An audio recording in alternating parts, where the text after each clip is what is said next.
Well, thank you, Mr. Très bien. Merci, Monsieur le Président. Merci aux membres du comité de me donner l'occasion de comparaître devant vous aujourd'hui. Je m'appelle June Winger et je suis ici au nom de l'Union des employés de la Défense nationale qui représente plus de 22 000 employés civils qui soutiennent les forces armées canadiennes partout au Canada et à l'étranger. Nos membres travaillent dans les métiers spécialisés, la logistique, l'ingénierie, l'administration, la recherche, la lutte contre les incendies et de nombreux autres rôles essentiels à la préparation opérationnelle. En termes simples, l'armée ne peut pas fonctionner sans la main-d'œuvre civile que nous soutenons. Le Canada se trouve à un tournant décisif. Il existe une forte dynamique en faveur d'une augmentation des dépenses de défense et d'une accélération de l'approvisionnement. Mais la question n'est pas de savoir combien nous souhaitons dépenser, mais plutôt de voir si le système est réellement en mesure de livrer ses réalisations. D'après ce que nous constatons sur le terrain, il existe un écart croissant entre le financement et les résultats. Les projets prennent du retard, les coûts augmentent et dans de trop nombreux cas, les capacités attendues ne sont tout simplement pas fournies. Il ne s'agit pas d'incidents isolés. Ils révèlent des problèmes structurels plus profonds dans le fonctionnement de notre système d'approvisionnement. Au fil du temps, le système d'approvisionnement du MDN est devenu plus complexe, plus fragmenté et de plus en plus dépendant d'entrepreneurs externes. On nous dit souvent que la sous-traitance est plus efficace, mais mes membres constatent le contraire. Nous observons des coûts plus élevés. L'externalisation peut entraîner des majorations pouvant atteindre 35 % par rapport à la réalisation du même travail en interne. Et pourtant, nous savons que chaque dollar investi dans la fonction publique rapporte jusqu'à 1,77 $ à l'économie canadienne. Nous constatons une surveillance moins rigoureuse et des résultats moins fiables.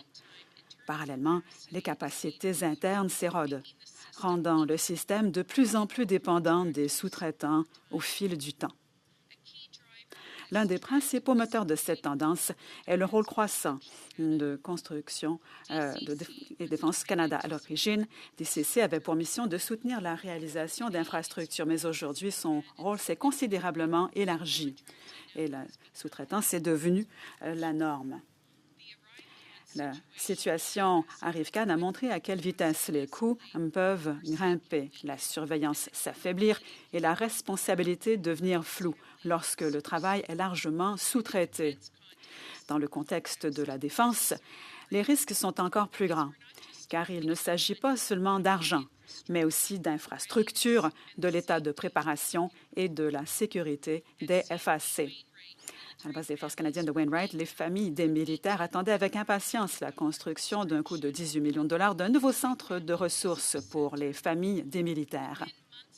En l'espace de quelques mois, avant l'ouverture, le bâtiment doit être fermé en raison d'un système de chauffage, de ventilation et de climatisation mal installé, de pannes électriques et de défauts de conception qui rendaient l'entretien difficile, voire impossible parfois. Les services de garde ont été transférés dans des locaux temporaires, car de la moisissure a été trouvée dans les murs et du plomb a été décelé dans l'eau potable. Les gens de métier du service public avaient soulevé ces problèmes avant que le bâtiment ne soit accepté, mais ces préoccupations n'ont pas connu de suivi par le DCC. Aujourd'hui, c'est le contribuable qui doit assumer les coûts de remise en état de ce bâtiment vacant qui dépasse les 2 millions de dollars. Et ce n'est pas encore terminé. Il ne s'agit pas seulement d'un défaut de construction, c'est un échec en matière de surveillance, de reddition de comptes et de contrôle de la qualité. Il y a un autre problème que nous devons aborder, la capacité. On nous répète depuis des décennies que la fonction publique ne peut pas recruter assez vite et que la sous-traitance, c'est la seule option. Si la dotation pose problème, la solution n'est pas de la contourner, mais d'y remédier. Nous avons besoin d'une augmentation des dépenses de défense. Les investissements dans le renforcement des capacités internes dotent les FAC des moyens et du soutien dont elles ont besoin pour protéger la population canadienne. L'exemple de Wainwright montre ce qui se passe lorsque le système échoue. Et ce n'est qu'un exemple parmi tant d'autres à travers le pays. De notre point de vue, 3 éléments sont essentiels. Il nous faut reconstruire les capacités internes au sein du MDN. Nous devons réduire la dépendance à l'égard des entrepreneurs et de la sous-traitance et renforcer la transparence et la reddition de comptes. Si nous ne corrigeons pas le système, sa structure, sa reddition de comptes et sa capacité, nous risquons de gaspiller de l'argent sans obtenir de résultats pour notre pays. La véritable question est de savoir si nous continuons sur cette voie ou si nous saisissons l'occasion de corriger le tir. Merci. Je me réjouis déjà de répondre à vos questions. June Wenger et Brandon Dick, vous avez exprimé des préoccupations relativement aux contrats des travailleurs étrangers, l'absence de responsabilité, de supervision. Vous avez donné l'exemple de Wainwright. Pourriez-vous nous aider à mieux comprendre la portée de cet enjeu, le pourcentage d'entrepreneurs dont on parle et nous donner des exemples concrets des problèmes qui sont survenus en raison de ce que vous avez constaté? Première question. Et ensuite, pour vous deux, le nouveau DEA s'occupera de l'approvisionnement à l'avenir. Quelles sont les suggestions que vous auriez à faire pour éviter ce genre de problème? Thank you for the question. Merci de cette question. Oui, je crois qu'il y a de nombreux enjeux. Wainwright, ce n'est qu'un exemple parmi de nombreux autres. Je pourrais vous demander, nommez-moi une base et je pourrais vous parler de problèmes qu'il y a eu. C'est fréquent. Il y a eu une explosion il n'y a pas si longtemps à Comox. Les entrepreneurs travaillaient au logement pour les militaires et n'ont pas fait les vérifications nécessaires. L'équipement a touché une conduite de gaz. Il y a une explosion, beaucoup de victimes. Heureusement, aucun décès. Moi, je viens de Settfield, en Alberta. Je travaille au Centre de lutte contre le terrorisme. Nous avions une aréna à l'interne ou faire des essais pour utiliser des produits biologiques et chimiques et on n'avait pas installé le bon système de filtration. Donc, tout cela n'a pas pu être approuvé par OPCW pour avoir cette formation avec des agents. Et les normes environnementales n'étaient pas respectées non plus. Même chose pour la centrale des pompiers. Et il y avait une nouvelle caserne de pompiers. L'ancienne était pleine d'amiante. Cela posait de nombreux problèmes. Donc, la caserne a été bâtie afin d'être accessible. Quand on pense aux pompiers, habituellement, ils ont une taille plus grande que la moyenne. Ils travaillaient dans un bâtiment qui avait été conçu spécifiquement pour des pompiers qui avaient besoin d'un accès universel, quelqu'un qui n'aurait pas pu passer les tests d'aptitude physique. Ils ont bâti cette caserne en ignorant les gens qui faisaient le travail. Je pourrais continuer encore et encore. À Halifax, il y a des structures qui sont bâties au-dessus d'entrées. Quand des parties des bâtiments se dégradent, quand ces éléments chutent, ça protège les gens qui entrent et qui sortent des bâtiments. À Esquimalt, il y a une barrière qui est conçue pour la sécurité, mais c'est si petit que les gens ne pouvaient pas passer à travers la porte tournante. Alors, les gens ne pouvaient pas passer avec leur sac. Alors, c'est très fréquent. Tous les jours, on entend parler de ces problèmes. Ces éléments ne sont pas bâtis par les gens qui doivent composer avec l'issue, pour qui c'est important si ça fonctionne ou pas. Voilà ce que l'on doit faire. Quand on avait cette capacité interne avec la Défense nationale, quand on avait les bureaux d'entretien de base, quand tous les gens de métier étaient présents, on pouvait corriger le tir, on pouvait procéder aux réparations tout de suite. Mais là, on dépend des entrepreneurs et tout cela s'est interrompu. Alors, il y a beaucoup de gaspillage d'argent. Tout le monde est mécontent au bout du compte.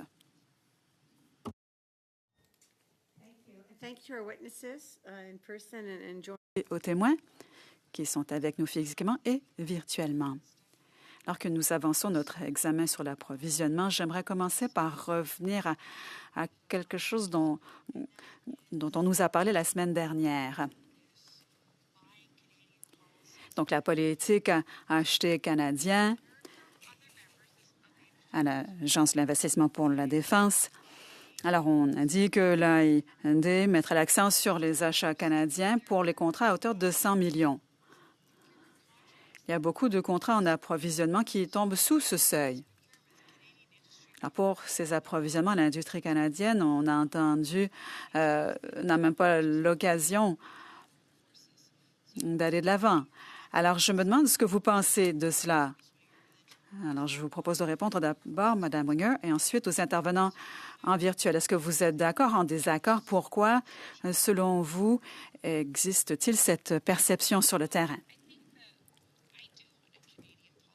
Je veux avoir une politique achetée canadienne. Je veux que le Canada prospère. Je veux que l'argent reste au Canada, que les employeurs puissent être prospères aussi. Cela doit être fait de façon très stratégique, toutefois. À l'heure actuelle, il y a cette course pour dépenser l'argent et cela m'inquiète. À quoi va ressembler tout cela dans 10 ans, 15 ans, même dans 5 ans? Quand on examine ces contrats qui sont en dessous de 100 millions de dollars, ce n'est pas toujours intéressant, ça ne fera pas nécessairement la une, mais ça a une influence sur les ouvriers, les travailleurs, les FAC et de façon plus large, leurs familles aussi. Si on revient à l'exemple de Wainwright, oui, il y avait tous ces problèmes, il y avait tous ces coûts supplémentaires.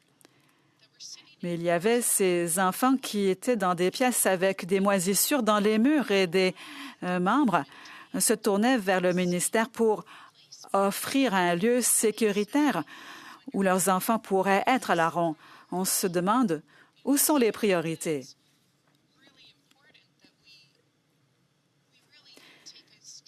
C'est très important pour nous d'examiner avec soin ce que nous faisons, comment nous dépensons ces argents. Nous devons le faire correctement.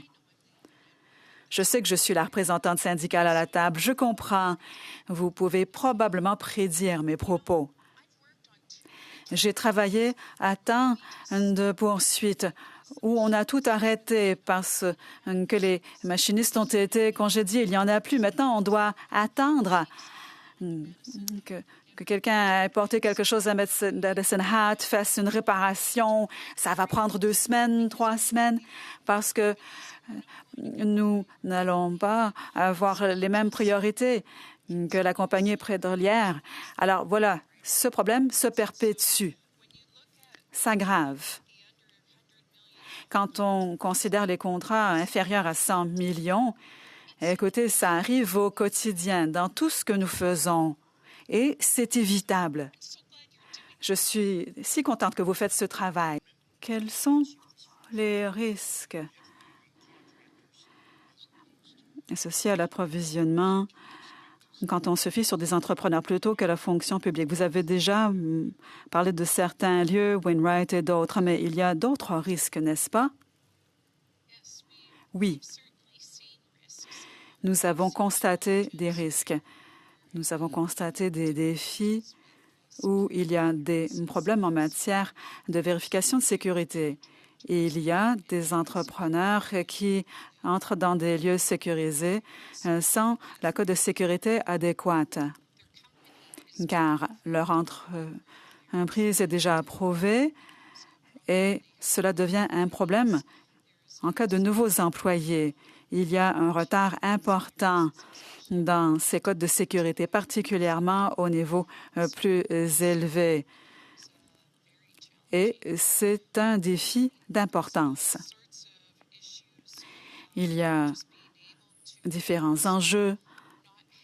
Par exemple,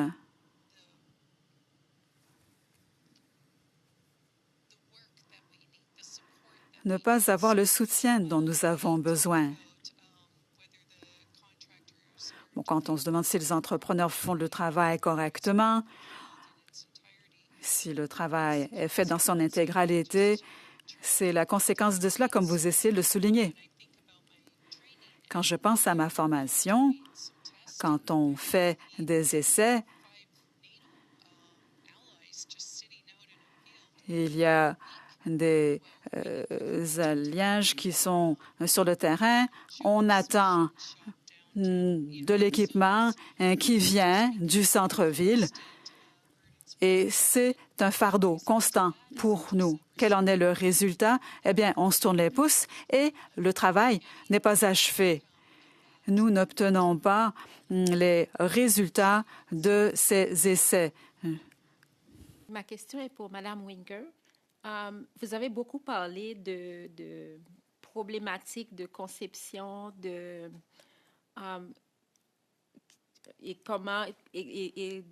d'enjeux liés à la sécurité des ouvriers ou des personnes qui pourront utiliser les édifices. Comment le processus d'approvisionnement pourrait-il être modifié pour renforcer la supervision interne, réduire les erreurs de conception et s'assurer que les travaux qui sont réalisés par des sous-traitants, ou est-ce que vous ne voulez pas de sous-traitants, ça pourrait être aussi la réponse, respectent les différentes normes techniques et opérationnelles? Okay. Yeah, thank you for that. I think that Merci de cette question. Quand il y a des entrepreneurs, et je suis d'accord que les entrepreneurs sont nécessaires, on en a besoin pour la capacité de pointe, pour des compétences spécialisées. Et quand ils sont présents, nous devons veiller à avoir le bon personnel, le personnel qualifié pour revoir le travail, veiller à ce que cela soit fait de façon adéquate. Par exemple, quand on pense au CDC qui supervise un contrat, il y aura probablement un ingénieur qui va faire la vérification du travail. Mais il n'y aura pas l'expertise que notre collègue à la FIOE possède, qui peut vraiment comprendre le code associé à l'équipement électrique, et un soudeur qui peut vraiment déterminer quel est l'enjeu, et ainsi de suite. Il faut être en mesure de coordonner tout cela.